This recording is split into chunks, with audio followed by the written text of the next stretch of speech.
حضرت رابعہ بصری کا واقعہ۔ جب حضرت رابعہ بصری کی وفات کا وقت قریب آیا تو ان کی شاگرد خواتین اور لڑکیاں ان کے ارد گرد بیٹھی تھیں۔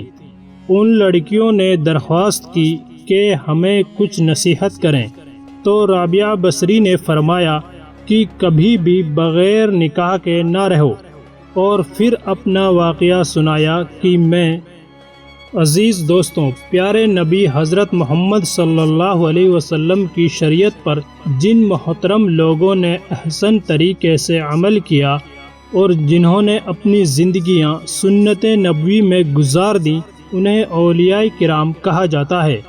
انہی مقدس، محترم اور برگزیدہ ہستیوں میں سے نہایت ہی معتبر نام حضرت سیدہ رابعہ بصری کا ہے۔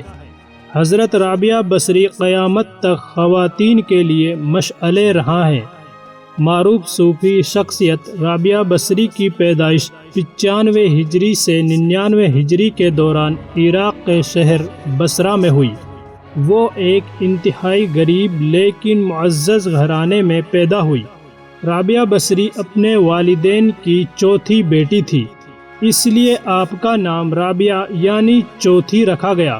رابعہ بصری کے والدین کی غربت کا اندازہ اس بات سے لگایا جا سکتا ہے کہ جس رات رابعہ بصری پیدا ہوئی، آپ کے والدین کے پاس دیا جلانے کے لیے نہ تیل تھا اور نہ ہی آپ کو لپیٹنے کے لیے کوئی کپڑا تھا۔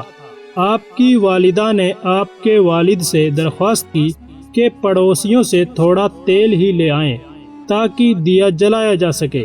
آپ کے والد نے پوری زندگی اپنے خالق حقیقی کے علاوہ کسی کے آگے ہاتھ نہ پھیلایا تھا۔ رابعہ بصری کے والد پڑوسی کے دروازے تک تو گئے لیکن خالی ہاتھ واپس لوٹ آئے۔ رات کو رابعہ بصری کے والد کو خواب میں حضور پاک صلی اللہ علیہ وسلم کی زیارت ہوئی اور انہوں نے رابعہ کے والد کو بشارت دی کہ تمہاری نومولود بیٹی خدا کی برگزیدہ بندی بنے گی اور مسلمانوں کو صحیح راہ پر لے کر آئے گی۔ تم امیر بصرہ کے پاس جاؤ اور اسے ہمارا پیغام دو کہ تم امیر بصرہ ہر روز رات کے وقت 100 مرتبہ اور جمعرات کو 400 مرتبہ درود پاک کا نذرانہ بھیجتے ہو، لیکن پچھلی جمعرات کو تم نے درود شریف نہ پڑھا، لہٰذا اس کے کفارے کے طور پر 400 دینار بطور کفارہ یہ پیغام پہنچانے والے کو دے دو۔ رابعہ بصری کے والد اٹھے اور امیر بصرہ کے پاس پہنچے۔ اس دوران ان کی آنکھوں سے خوشی کے آنسو جاری تھے۔ جب امیر بصرہ کو رابعہ بصری کے والد کے ذریعے حضور پاک صلی اللہ علیہ وسلم کا پیغام ملا تو وہ یہ جان کر انتہائی خوش ہوا کہ وہ نبی آخر الزماں کی نظروں میں ہے۔ اس نے شکرانے کے طور پر فوراً 1000 دینار غریبوں میں تقسیم کرائے اور 400 دینار رابعہ بصری کے والد کو ادا کیے اور ان سے درخواست کی کہ جب بھی کسی چیز کی ضرورت ہو تو بلا جھجک تشریف لائیں۔ کچھ عرصے بعد رابعہ بصری کے والد انتقال کر گئے۔ اسی بیچ بصرہ کو سخت قحط نے اپنی لپیٹ میں لے لیا۔ قحط کے دوران رابعہ بصری اپنی بہنوں سے بچھڑ گئی۔ ایک بار رابعہ بصری ایک قافلے میں جا رہی تھی کہ قافلے کو ڈاکوؤں نے لوٹ لیا اور ڈاکوؤں کے سرغنہ نے رابعہ بصری کو اپنی تحویل میں لے لیا اور آپ کو لوٹ کے مال کی طرح بازار میں لونڈی بنا کر بیچ دیا۔ آپ کا آقا آپ سے انتہائی سخت محنت و مشقت کا کام لیتا تھا، اس کے باوجود آپ دن بھر کام کرتی اور رات بھر عبادت کرتی رہتی اور دن میں بھی زیادہ تر روزے رکھتی۔ اتفاقاً ایک دفعہ رابعہ بصری کا آقا آدھی رات کو جاگ گیا اور کسی کی گریہ و زاری کی آواز سن کر دیکھنے چلا گیا کہ رات کے اس پہر کون رو رہا ہے۔ وہ یہ دیکھ کر حیران رہ گیا کہ رابعہ بصری اللہ کے حضور سربہ سجود ہیں اور نہایت ہی عاجزی کے ساتھ کہہ رہی ہیں کہ اللہ تو میری مجبوریوں سے خوب واقف ہے، گھر کا کام کاج مجھے تیری طرف آنے سے روکتا ہے، تو مجھے اپنی عبادت کے لیے پکارتا ہے مگر میں جب تک تیری بارگاہ میں حاضر ہوتی ہوں نمازوں کا وقت گزر جاتا ہے، اس لیے میری معذرت قبول فرما لیں اور میرے گناہوں کو معاف کر دیں۔ اپنی کنیز کی یہ باتیں اور عبادت کا یہ منظر دیکھ کر رابعہ بصری کا مالک خوف خدا سے لرز گیا۔ اس نے فیصلہ کیا کہ ایسی اللہ والی کنیز سے اپنی خدمت کرانے کے بجائے بہتر یہ ہوگا کہ خود اس کی خدمت کی جائے۔ صبح ہونے پر وہ آپ کی خدمت میں حاضر ہوا اور اپنے فیصلے سے آپ کو آگاہ کیا، اور اس نے کہا کہ آج سے آپ میری طرف سے آزاد ہیں۔ اگر آپ اسی گھر میں قیام کریں تو میری خوش نصیبی ہوگی، ورنہ آپ اپنی مرضی کی مالک ہیں۔ لیکن اگر آپ یہاں سے کوچ کر جانے کا فیصلہ کرتی ہیں تو میری بس ایک ہی درخواست ہے کہ میری طرف سے کی جانے والی تمام زیادتیوں کو اس ذات کے واسطے معاف کر دیں جس کی آپ راتوں کو جاگ جاگ کر عبادت کرتی ہیں۔ دوستوں، جو بھی انسان اللہ کا ہو جاتا ہے تو اللہ پاک اس کی حفاظت اور نصرت فرماتا ہے، اور دنیا کی کوئی بھی طاقت اس کو نقصان نہیں پہنچا سکتی۔ عزیز دوستوں، ابتدا میں تو حضرت رابعہ بصری کے حسن و جمال کی دھوم مچی ہوئی تھی، مگر جوانی کے شب و روز انہوں نے یاد الہی میں گزار دیے۔ ان کے چہرے پر پاکیزگی کا ایک ایسا نقاب تھا کہ دیکھنے والوں کی نگاہیں خود بخود جھک جاتی تھی۔ اسی زمانے میں ایک نوجوان نے انہیں رات کے وقت چاند کی طرح دمکتے دیکھا تو وہ آپ رحمت اللہ علیہ کو کوئی مرعی خیال مخلوق سمجھ کر بھاگ کھڑا ہوا، لیکن دوسری صبح جب وہی چہرہ اسے بصرہ کے ایک بازار میں نظر آیا تو وہ عقل و خرد سے ہاتھ دھو بیٹھا اور رات دن اسی کے تصور میں رہنے لگا۔ آخر دل کے ہاتھوں مجبور ہو گیا تو لوگوں سے پتہ پوچھتا ہوا حضرت رابعہ بصری کے گھر جا پہنچا۔ آپ کہا کرتی تھی کہ دل کے دروازے ہمیشہ کھلے رکھو، کیا معلوم محبوب کس وقت دستک دے دے، مگر گھر کے دروازے بند ہوں یا کھلے ہوں ان کی دانشت میں برابر تھے۔ نوجوان کو خلاف توقع ان کا دروازہ کھلا ہوا ملا۔ اس نے اپنے دل کی دھڑکنوں پر بڑی مشکل سے قابو پایا۔ رات کا وقت تھا، اندر چراغ روشن تھا۔ یہ سوچ کر بے باکی سے اندر داخل ہو گیا کہ حال دل سنا دینے میں حرج ہی کیا ہے، زیادہ سے زیادہ انکار ہی تو ہو جائے گا۔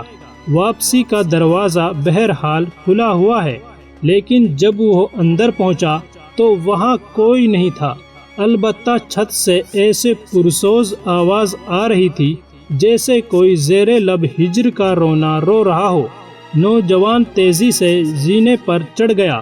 حضرت رابعہ بصری عشاء کی نماز سے فارغ ہو کر ثنا خوانی کر رہی تھی، خدا کی تعریف بیان کر رہی تھی کہ پروردگار ستارے روشن ہو گئے، لوگ سو گئے، بادشاہوں نے دروازے بند کر لیے، ہر محبوب اپنے محبوب سے محو راز و نیاز ہے، اور میں تیرے سامنے کھڑی ہوں۔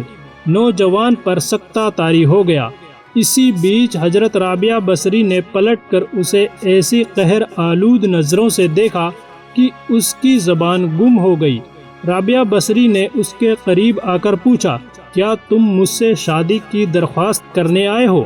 نوجوان نے لرزتے ہوئے ہاتھ سے اپنی زبان کی طرف اشارہ کیا کہ وہ بول نہیں پا رہا ہے۔ حضرت رابعہ بصری نے کہا، اس سے پہلے کہ زبان کی طرح تیرا دل بھی چپ ہو جائے، تو جس راستے سے آیا ہے اسی راستے سے لوٹ جا۔ وہ جوان صرف آنکھوں سے التجا کر سکتا تھا کہ نیک خاتون، میری گویائی تو مجھے واپس دے دے، میں تیرے مرتبے سے واقف نہیں تھا، مجھ سے غلطی ہوئی، مجھے معاف کر دو۔ لا علمی ہمیشہ قابل معافی ہوتی ہے۔ اس کے خاموش آنسوؤں کے جواب میں حضرت رابعہ بصری نے کہا، نوجوان، تو نے اگر مجھ سے کوئی زیادتی کی ہوتی تو میں تجھے یقیناً معاف کر دیتی۔ میں نے تو خود کو بہت پہلے اپنے رب کے حوالے کر دیا تھا۔ اب یہ معاملہ تیرے اور رب کے درمیان ہے، معافی مانگنا ہے تو اس سے مانگو۔ تم صدقے دل سے توبہ کرنے کا ارادہ کرو تو شاید توبہ کی خاطر تیری زبان کھل جائے۔ یہ کہہ کر وہ نماز کے لیے کھڑی ہو گئی۔ نوجوان بھی بے اختیار سجدے میں گر گیا۔ وہ رو رہا تھا، نامعلوم کب تک روتا رہا۔ جب اسے ہوش آیا تو زبان کھل چکی تھی اور توبہ توبہ کا ورد کر رہی تھی۔ بصرہ کے بازاروں میں سالہ سال تک ایک دیوانہ گرمی، جاڑے اور برسات سے بے نیاز ہو کر دیوانہ وار توبہ توبہ کے نعرے لگاتا رہا۔ اس کے نعروں سے بصرہ کی راتیں گونج اٹھتی تھی اور بچے سہم کے ماؤں کے سینوں میں دبک جاتے تھے۔ آخر ایک دن وہ دیوانہ اچانک ہی کہیں غائب ہو گیا، پھر کبھی اس کا کوئی پتہ نہیں چلا۔ وہ دیوانہ وہی نوجوان تھا جو حضرت رابعہ بصری کی بدولت ہی دربار خداوندی میں مقرب ٹھہرا۔ رابعہ بصری ایک بہت ہی نیک اور عابدہ زاہدہ خاتون تھی۔ آج لوگ ان کی عبادت کی مثالیں دیتے ہیں۔ جب ان کی وفات کا وقت قریب آیا تو ان کی شاگرد خواتین اور لڑکیاں ان کے ارد گرد بیٹھی تھیں۔ ان شاگردوں نے درخواست کی کہ ہمیں کچھ نصیحت کریں، تو رابعہ بصری نے فرمایا کہ کبھی بھی بغیر نکاح کے نہ رہو، اور پھر اپنا واقعہ سنایا کہ میں جب آدھی رات کو مصلی پر بیٹھ کر اللہ کی عبادت کرتی تھی، اس وقت گلیوں میں پھرنے والا چوکیدار جب میرے گھر کے سامنے سے گزرتا تھا تو میرے دل میں برے برے وسوسے آتے تھے کہ اس وقت سارے لوگ سوئے ہوئے ہیں، کوئی بھی نہیں دیکھ رہا ہے۔ وہ تو اللہ کا کرم ہوا کہ اس نے مجھے زنا سے محفوظ رکھا۔ اس واقعے سے آپ اندازہ لگائیں کہ رابعہ بصری جیسی پاک دامن اور عابدہ زاہدہ خاتون کو ایسے وسوسے آ سکتے ہیں، تو آج کل کے اس گندے معاشرے میں جہاں ہر طرف بے حیائی، بے پردگی اور بے دینی کا ماحول غالب ہے، ایسے میں کون عورت ہے جو اپنے آپ کو بچائے گی؟ آگے وہ فرماتی ہیں کہ نکاح کے بغیر زندگی کا اسلام میں کوئی تصور نہیں۔ اللہ تعالیٰ کے نبی صلی اللہ علیہ وسلم نے بھی شادیاں کی اور بیک وقت 9 بیویاں چھوڑ کر انتقال فرمایا۔ اللہ تعالیٰ کے رسول صلی اللہ علیہ وسلم صبح کرتے اس حال میں کہ اہل و عیال کے پاس غربت کے باعث کھانے کو کچھ نہ ہوتا، اور شام کرتے تو بھی یہی حالت ہوتی تھی، مگر اس کے باوجود 9 بیویاں چھوڑ کر انتقال فرمایا۔ اللہ تعالیٰ کے نبی صلی اللہ علیہ وسلم نے بغیر نکاح کی زندگی گزارنے سے منع فرمایا۔ ایک دفعہ حضرت حسن بصری رحمۃ اللہ علیہ نے حضرت رابعہ بصری سے کہا کہ آپ شریعت کے مطابق شادی کر لیں۔ انہوں نے فرمایا، نکاح اور شادی اس کے لیے ہیں جس کا کوئی وجود ہو، یہاں نہ میرا کوئی وجود ہے اور نہ میں خود کی مالک ہوں، اللہ تعالیٰ کی مملوک ہوں۔ ایک دفعہ کچھ اور لوگوں نے بھی آپ سے کہا کہ آپ شادی کر لیجئے۔ فرمایا، اگر آپ لوگ مجھے 3 فکروں سے بے فکر کر دیں تو میں ضرور شادی کر لوں گی۔ نمبر 1، کیا میں دنیا سے اپنا ایمان سلامت لے جاؤں گی؟ نمبر 2، روز حشر میرے دائیں ہاتھ میں ہی نامہ اعمال دیا جائے گا۔ نمبر 3، قیامت کے روز جب لوگ دائیں جانب سے جنت میں اور بائیں جانب سے دوزخ میں پہنچائے جائیں گے تو مجھے کس جانب سے پہنچایا جائے گا؟ لوگوں نے کہا کہ اس کا علم تو خدا ہی کو ہے۔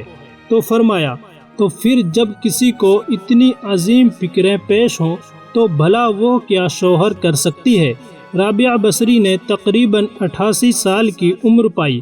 آپ نے آخری سانس تک عشق الہی کی لذت و سرشاری کو اپنا شعار بنائے رکھا، یہاں تک کہ آپ آخری سانس تک معبود حقیقی کی محبت کا دم بھرتی رہیں۔ آخری وقت آپ نے اپنی والی اور صوفی ساتھیوں کو بتایا کہ میرا محبوب و معبود ہمیشہ سے میرے ساتھ ہے۔ دعا ہے کہ اللہ پاک ہمیں بھی عبادت و ریاضت والی زندگی گزارنے والا بنائے، آمین یا رب العالمین۔ ویڈیو پسند آئی ہو تو لائک ضرور کریں اور چینل کو بھی سبسکرائب کرنا نہ بھولیں۔ شکریہ۔